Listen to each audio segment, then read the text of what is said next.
नाज़रीन, मशरिक़ वस्ता की ताज़ा सूरत-ए-हाल के पेश नज़र आलमी सतह पर अमन की सफारतकारी शदीद दबाव का शिकार दिखाई दे रही है, जहाँ एक बार फिर ताकत का इस्तेमाल मुज़ाकरात की कोशिशों पर हावी हो चुका है।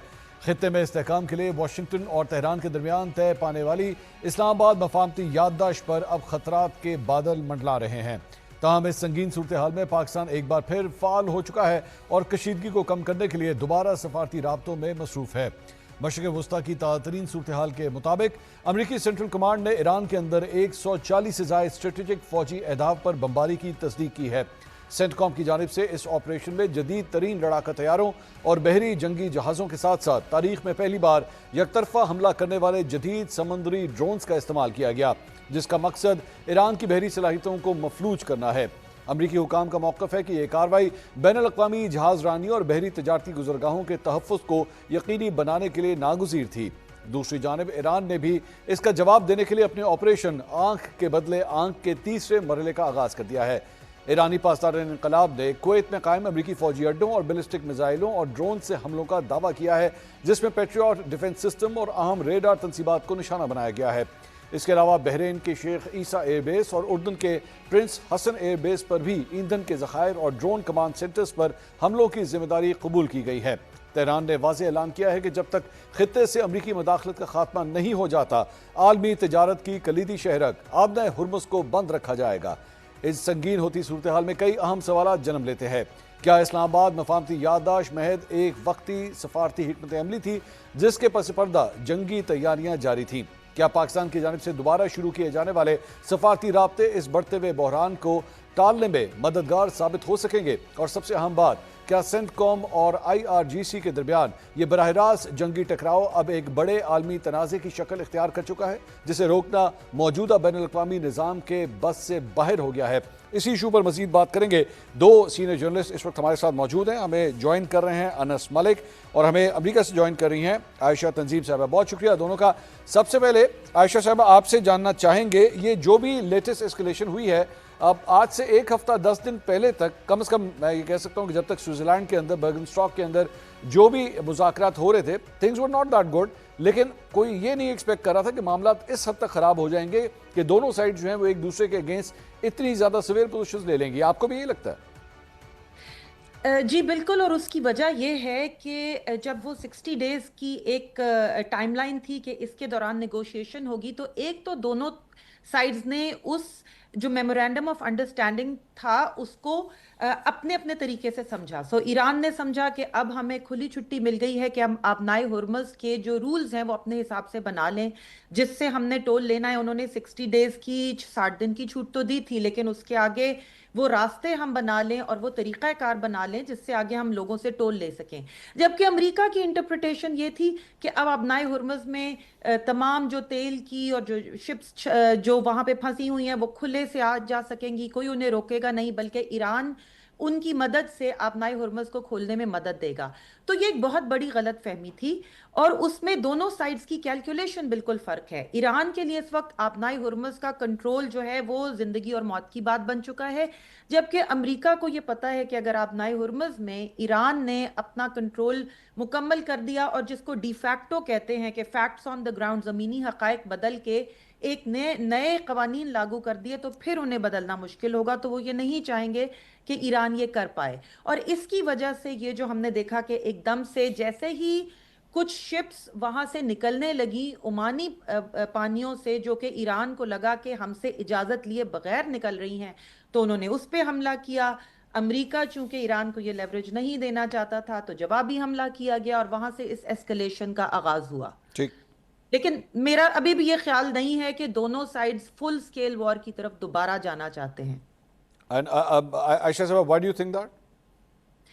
इसलिए क्योंकि देखें, ईरान की इकॉनमी, एक तरफ ईरान को देखते हैं, इकॉनमी फ्री फॉल में है, अंदर से खबरें तो नहीं आ रही, लेकिन जो लीक हो रहा है हमें पता चल रहा है 70% इन्फ्लेशन, और फिर ये जो ब्लॉकेड अमेरिका ने किया है अपनाए हुर्मस का। पहले ये था कि ईरान को पैसे मिल रहे थे, चाहे वो चाइना से मिले चाहे वो रशिया से मिले, वो बहुत कम हो गए हैं, तो उनकी इकोनॉमी फ्री फॉल में है। दूसरी तरफ अमेरिका जो है वो एक शॉर्ट टर्म उसने कैलकुलेट किया है कि 80-85 डॉलर पर बैरल तक वो शॉक अब्जॉर्ब कर सकता है। तीन चार और चीजें हैं इन द वर्क्स, अगर आप आगे पूछेंगे तो मैं बताऊंगी, जिसकी वजह से उसको लगता है कि शॉर्ट टर्म में तेल की कीमत ऊपर नहीं जाएगी, अच्छा। लेकिन लॉन्ग टर्म में वो दोबारा अपने मुल्क में इन्फ्लेशन नहीं चाहता, और उसका ये ख्याल है कि शॉर्ट टर्म में वो इतना डैमेज कर लेंगे कि ईरान नेगोशिएशन के लिए तैयार हो जाएगा दोबारा। ठीक। अनस, ये आपने ये सारी गुफ्तगू सुनी, मैं आपका भी पॉइंट ऑफ व्यू चाहूँगा मेरे पहले सवाल के हवाले से कि क्या जो सिचुएशन हमने स्विट्ज़रलैंड में देखी थी वहाँ पे तो नहीं लगता था कि मामला इतनी जल्दी ख़राब होंगे, क्योंकि वहाँ पे टेक्निकल कमेटीज़ की मीटिंग्स की बात हो रही थी कि जनाब वो सिलसिला शुरू हो रहा है, दूसरा राउंड शुरू होगा, उसके बाद कतर की भी बात हुई कि जनाब वहाँ पर भी जो है एक राउंड कम अज़ कम वहाँ पर भी चलेगा, लेकिन ये तो चीज़ें ख़राब से ख़राब तो होती जा रही हैं।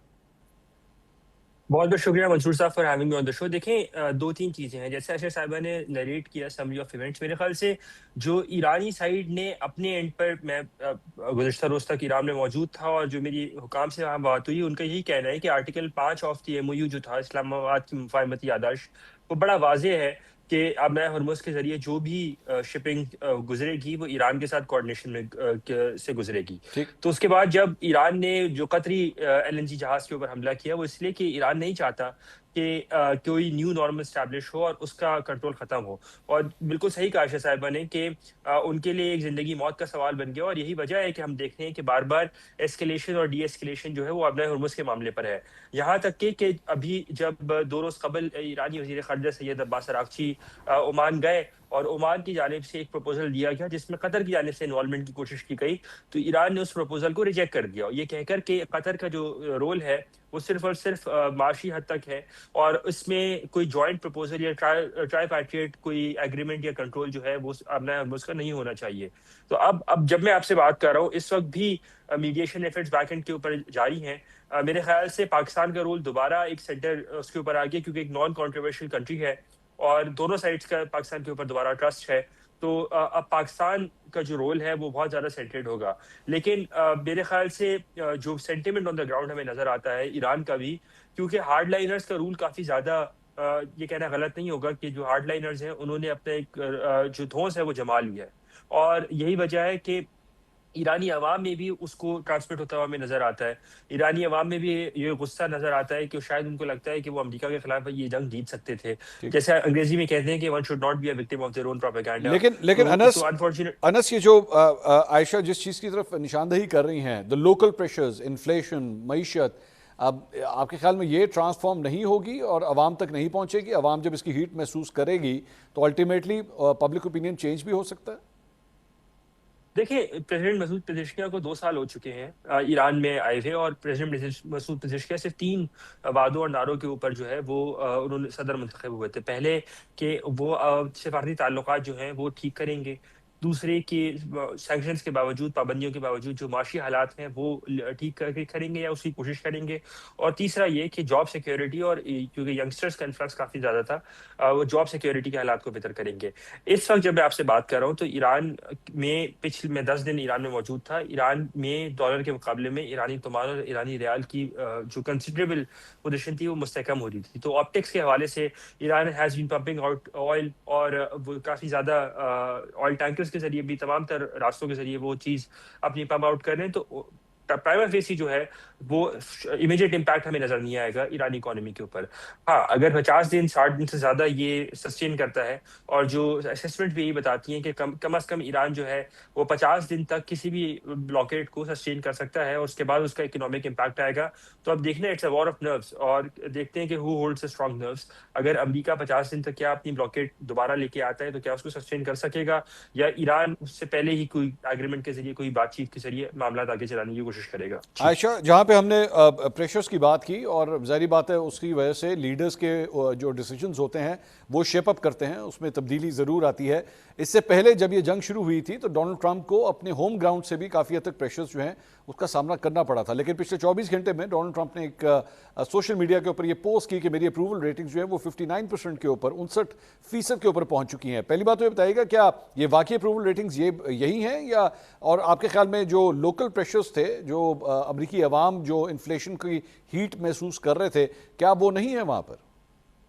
देखिए, इस वक्त अभी आपके प्रोग्राम से थोड़ी देर पहले मैंने चेक किया कि डॉलर की कीमत क्या, ऑयल की कीमत क्या है, तो इस वक्त $73 पर बैरल पे है, ठीक। जो कि ये जो नई नई जंग शुरू हुई है उससे पहले वो $70 पे थी। तो इसका मतलब ये कि मार्केट्स ने जो भी इन्फ्लेशन आनी थी शॉर्ट टर्म के लिए, मैं लॉन्ग टर्म की बात नहीं कर रही, उसको बिल्ड इन कर दिया है, और तेल की कीमत उस तरह नहीं बढ़ रही जिस तरह से लोगों को खदशा था।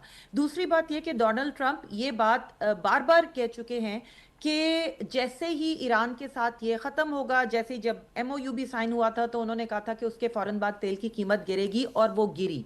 तो एक तरह से शायद वो पब्लिक को ये यकीन दिलाने में कामयाब हो गए हैं कि ये एक टेम्पररी राइज है। बट अगेन देखें, ईरान के लिए भी जैसे अनस ने कहा और अमेरिका के लिए भी इसकी कीमत बदल जाएगी अगर ये ज्यादा देर तक जारी रहा। तो दोनों साइड्स की कोशिश ये होगी कि वो दूसरे को ज्यादा से ज्यादा नुकसान पहुंचा के मुज़ाकरात की मेज पर वापस आ जाएं। और जहां तक डोनाल्ड ट्रंप की अप्रूवल रेटिंग की बात है, तो अप्रूवल रेटिंग उनकी अभी भी कम है। उसकी वजह यह है कि अमेरिका में माशी मुश्किलात अभी भी जारी हैं, और तेल की कीमत जो बढ़ी थी उसके असरात अभी तक हमें इकॉनमी पर नजर आ रहे हैं। वो सारी चीजें तो अमेरिका में चल रही हैं, लेकिन डोनाल्ड ट्रंप का भी ये ख्याल है कि ये जब ईरान के साथ मामला सेटल होगा तो शायद हालात बेहतर हो जाएंगे। लेकिन शॉर्ट टर्म में वो बहुत ज्यादा प्रेशर ईरान पे डालना चाहते हैं, क्योंकि वो ये नहीं चाहते कि आप नाए हुर्मुज़ में डिफैक्टो रियलिटीज चेंज हो, क्योंकि जब वो मुज़ाकरात की मेज पे बैठेंगे तो ये ईरान का सबसे बड़ा कार्ड है, जिसकी वजह से ये ईरान के लिए जिंदगी और मौत का मसला है। और अगर ईरान इस कार्ड को यूज करता है तो फिर अमेरिका के लिए अपनी बात मनवाना बड़ा मुश्किल हो जाएगा। अनस, इस सारे मामले में मैं कुछ सालसी के किरदार के हवाले से बात करना चाहूँगा, क्योंकि इस मरतबा कतर जो है वो भी ज़ाहिर बात है उसको भी एक डेंट लगा, उसके जहाज़ के ऊपर भी जो है वो हमला किया गया। और अब सुनने में आया है कि कतर जो है वो बहुत अनकंफर्टेबल है अपनी इस मीडिएशन की पोजीशन से। अब आपके पास क्या खबर है, क्या कतर अभी भी वही रोल अदा कर रहा है जो कम से कम उसने स्विट्ज़रलैंड तक अदा किया? देखिए, कतरी रोल जो ईरानी साइड जो है वो बहुत वाज़ेह कर चुके हैं डे वन से, और वो ये था कि क्योंकि इकोनॉमिक एसेट्स जो हैं वो कतर के पास काफ़ी ज़्यादा विद होल्ड करता है जो ईरानी एसेट्स हैं, तो उस कॉन्टेक्स्ट में कतर का रोल जो है माना गया। लेकिन ओवर द टाइम हमने देखा कि कतर की साइड से अपने रोल को एक ओवर आर्चिंग रोल में तब्दील करने की कोशिश की गई, जिसको ईरान ने मानने से इनकार कर दिया है। मेरे ख्याल से इस वक्त जो पोजीशन चल रही है, कतर एक एक नॉट सो न्यूट्रल मीडिएटर के तौर पे नहीं उभर सकता, क्योंकि वो खुद एक अग्रीव पार्टी है। आपको याद होगा कि जब 13 रोज से जंग हुई थी पिछले साल, तो उस वक्त कतर ने ही वो सीज फायर मीडिएट करवाया था, वो ब्रोकर करवाया था जो ईरान और अमेरिका के दरमियान हुआ था। तो इस वक्त जब मैं आपसे बात कर रहा हूँ, कतर की अपनी पोजीशन क्योंकि बैकफुट के ऊपर चली गई है, इसलिए the spotlights back on Pakistan. और ना सिर्फ पाकिस्तान बल्कि जो R4 कंट्रीज हैं, जिसमें पाकिस्तान, मिस्र और साथ में सऊदी अरेबिया और इजिप्ट, सऊदी अरेबिया और तुर्किया, ये 4 R4 कंट्रीज जो हैं, मेरे ख्याल से ये अब ज़्यादा, जैसे कहते हैं ना, कंफर्टेबली ड्राइविंग पोजीशन के अंदर आहिस्ता-आहिस्ता आ रहे हैं। पाकिस्तान ऑलरेडी इस पूरे मामले के अंदर बड़ी कोल्डली इन्वॉल्व्ड है, लेकिन टर्की और इजिप्ट भी जो है वो उसमें अब रोप इन हो रहे हैं, ताकि किसी न किसी तरह कोई टैंजिबल गारंटीज के ज़रिए इस मामले को जल्द से जल्द खत्म किया जाए।